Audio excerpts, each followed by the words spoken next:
Thank you very much indeed for joining us today, Anshula. It's wonderful to have you here in the studio here in London.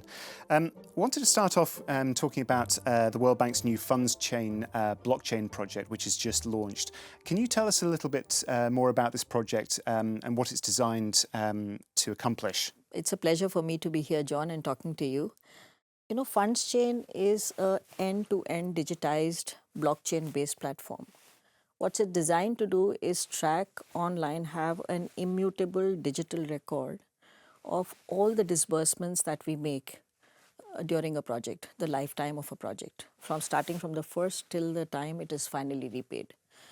And if you think about it, you know, any project has multiple points of disbursements. So, you know, there's a document that is submitted, an invoice or a bill or something that is submitted, and then you have all these manual records based on which the disbursements happen. Here, this will be a blockchain-based digital record, which nobody can tamper with.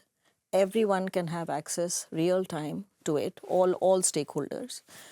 So it helps with transparency. It helps real time with, in real time payments, you can do it much quicker, much faster. You can't tamper the records.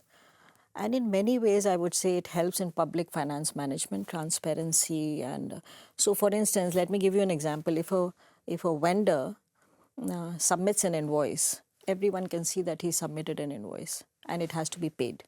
So it sort of generates a timely repayment for that. We've been working on this for a while, the technology, and last year we tried it out as a pilot for a few projects. And once we completed the successful pilots, we've started on the trainings, not only for our people, but it needs a lot of training for our client countries, you know, people who actually implement the projects. Mm-hmm.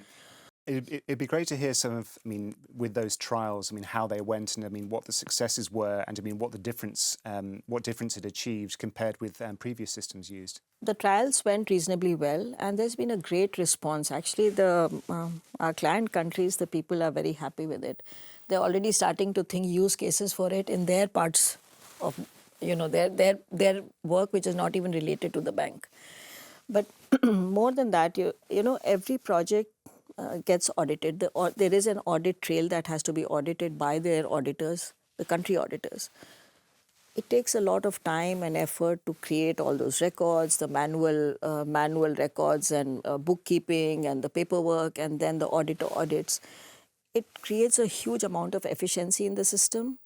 Since these records are tamper-proof, it's available at one go for everyone. So whether it's our auditors or their auditors, it's available to.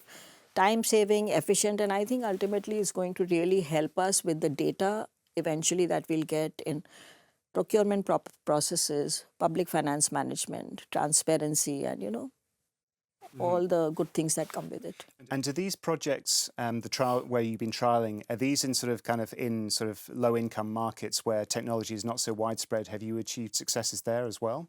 Yes, it has been a cross-section of countries across the spectrum, and that's why we took time to actually train the people who actually implement the projects. The response has been tremendous in terms of openness, and even within our low-income countries, there's a great disparity in terms of the learning of technology or the knowledge of technology. So there are very smart people in these governments and who are very happy to come along on this. And this year, starting from 1st July 2025, these 12 months, we are planning to implement 250 projects on this. Mm-hmm.